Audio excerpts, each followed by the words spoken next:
Welcome back, everyone. That's probably as good a place to start as any. This is my new little kind of studio space. I'll probably explain the whole lot of this a little bit later, but for now, just welcome to this and welcome back to the Storytime series. I think I'm probably going to do things differently, not necessarily intentionally, but just because it's been a long time since I did this series. And I think I'm probably just not going to remember how I did everything the first round. Am I saying too much? Yes. So today we're going to flash back to August 22nd. And I had gotten up really extremely early. I think I woke up that day around 3:30 in the morning after accidentally sleeping on one of the picnic tables the night before.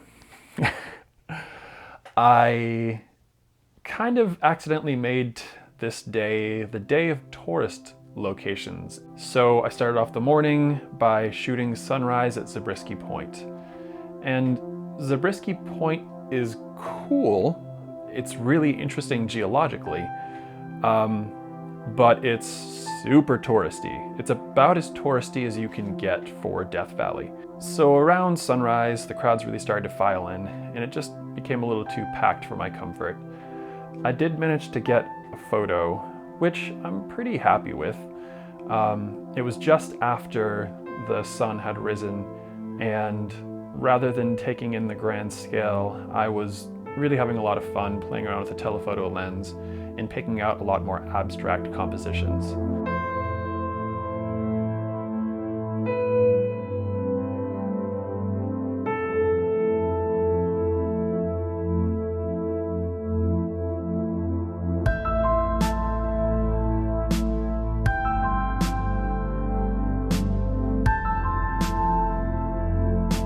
So to get away from the crowds, which were just filling in droves at this point in time, I went down into the canyons, which are just immediately accessible from the parking lot. Good morning. It's just past 7 o'clock, and I am walking in a canyon in Death Valley. I got up to shoot the sunrise at this overlook. And so I just sort of meandered through the canyon, just seeing if anything popped out at me. It's funny, the images in this canyon I think are all going to be very monotone, because everything is basically just one color. It's this dusty, sort of deserty, kind of a tan, peachy color. But that being said, I think I found an image here. So let me show you what I got. I'm just loving these cracks in the clay. And I've also really been enjoying this bit of very dead looking scrub brush. And I happen to find this wonderful backdrop which kind of follows the leading line of the clay itself. And also these sort of diagonal lines pointing down towards the bush. So just kind of a simple framing.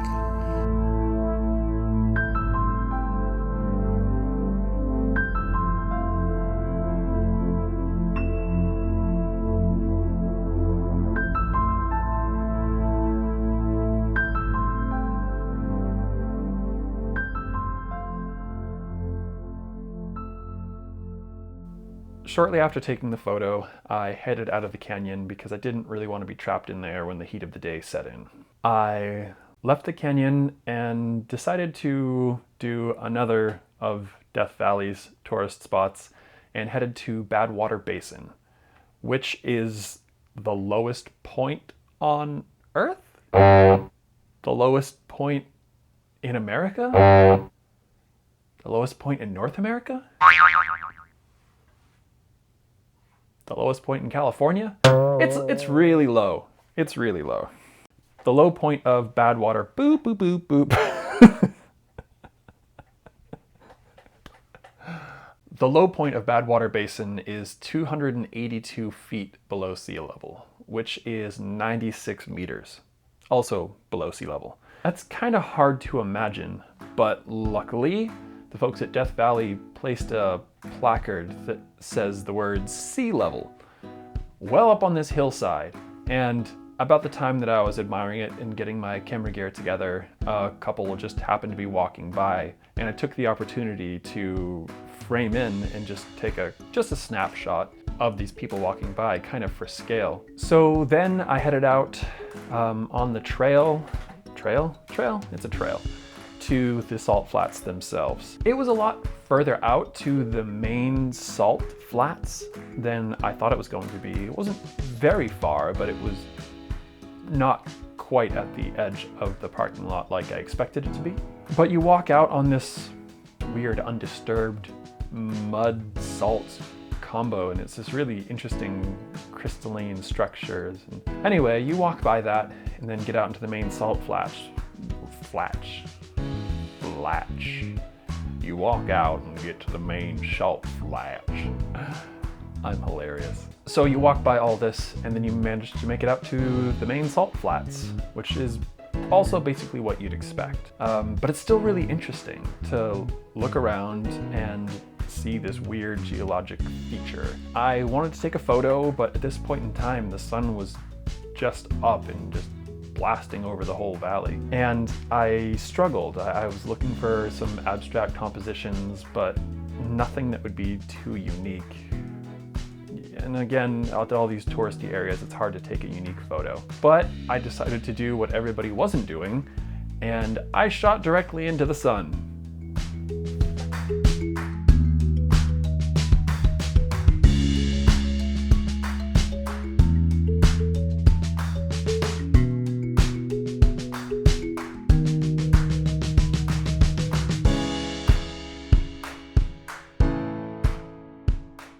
After leaving the Badwater Basin, I headed up towards Dante's View, which I think is the highest point in Death Valley.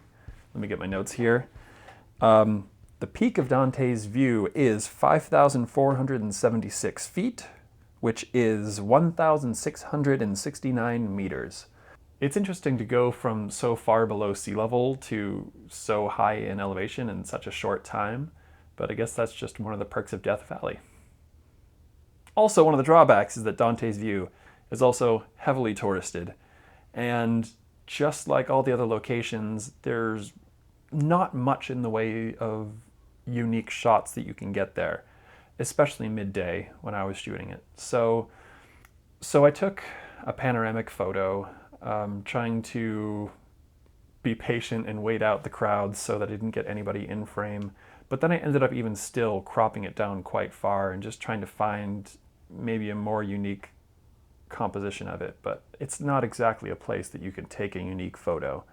So I ended up more or less with just a photo that was kind of a, hey, I was here sort of shot. I hung out on top of Dante's View for a while, had lunch, watched people come and go, and then I decided to continue on the tourist train and drive Artist's Bluff. Artist's Bluff. Nope.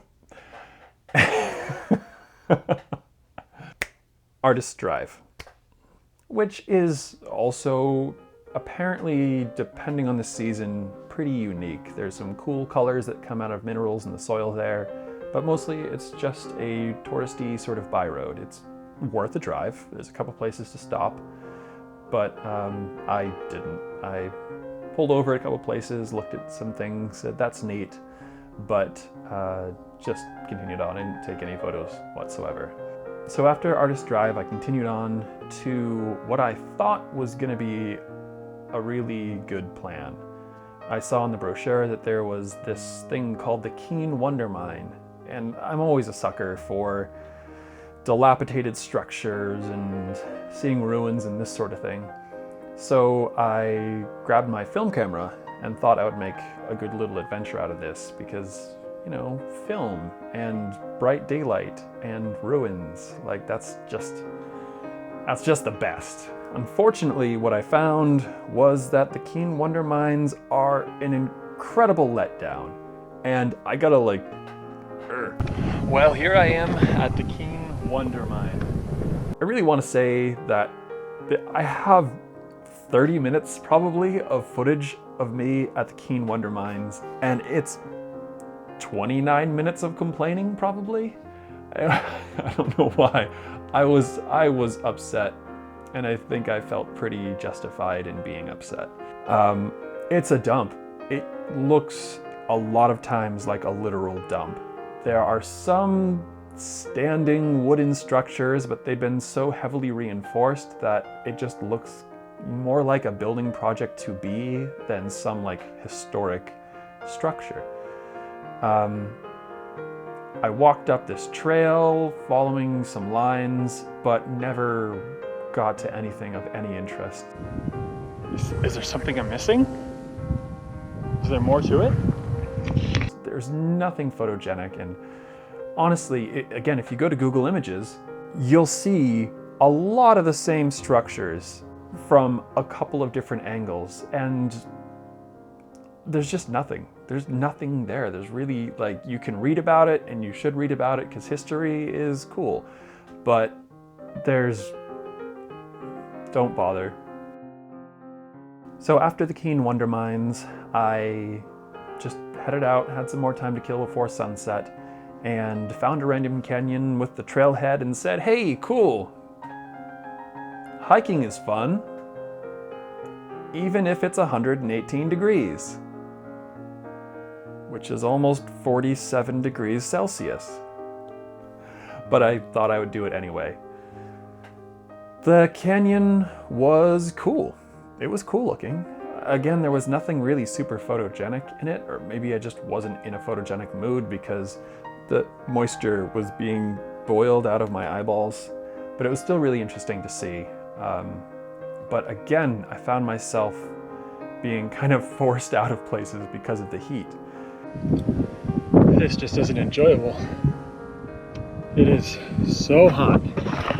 I'm almost just leapfrogging from one shady spot to another.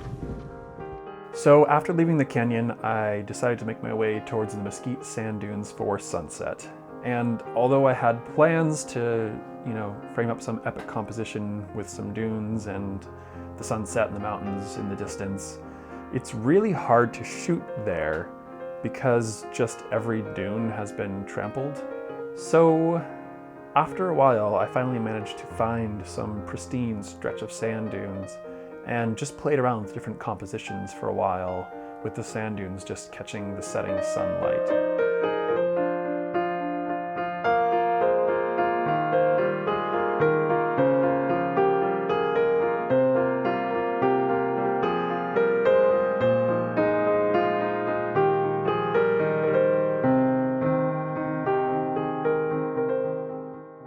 So after shooting the dunes, I headed back to Emigrant Camp and made some dinner and tried my best not to fall asleep on the picnic table this time.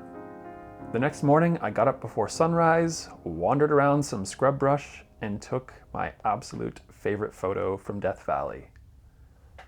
But that is a story for another day. Thank you, friends, for coming back once again, and thank you for watching. See you next time.